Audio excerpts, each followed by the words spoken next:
The idea of being advanced by ZANU-PF officials, legal enablers and political consultants that Zimbabwe's constitution fixes the number of presidential terms at 2, 5-year each, but leaves the length of each term flexible is not just a controversial interpretation of the law being used by some within the ruling party to justify extending President Emerson Mnangagwa's rule to 2030 without a public referendum,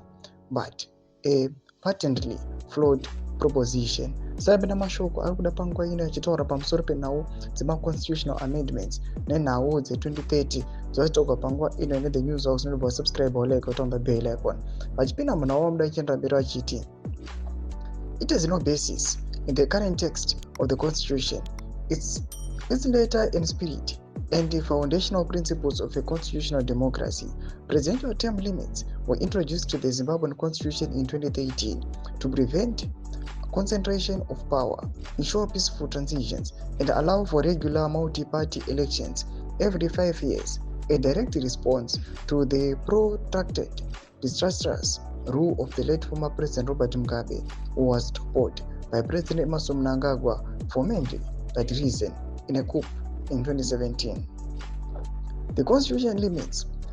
the president to 2 5-year terms, and this provision was designed to be difficult to change for an incumbent, although some within the ruling party are pushing for amendments to extend the current office Biera Sitenya beyond is the 2028 second term constitutional limit. Presidential term limits are clearly defined in Section 91 and 95 of the Constitution, which limit the presidency to 2 5-year terms. An amendment to the term limits would require a referendum and would not apply retroactively, meaning an incumbent president cannot benefit from the change to extend their current term or run for a third term. This non-retroactive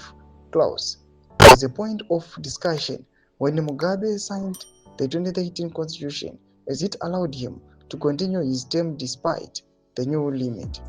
During the 2000 state-sponsored constitution making process, it became the due bearer. It almost came one in 2013, but now ZANU-PF leaders, their legal enablers and political consultants are telling the nation that the constitution has term limits without a specified length of terms. They claim there is a provision for that, or at least a legal lacuna, a gap or a loophole in the law, which is deeply flawed by an argument when the background, the process and prevailing spirit of law, including the zeitgeist then, as well as the foundational principles of a constitutional democracy and the intention of constitution makers are fully and frankly considered. Ndomashoko arikuda pangwa ino achipenengurwa nethe news hawks pamusoro penhau yema-term limits. Mbudzi dzemafunguro enyu muri kudii pamusoro pechitiko ichi pamusoro penhau iyi? Pinda comment section medu zvafunguro enyu, musana subscribe or like achitomba bell icon.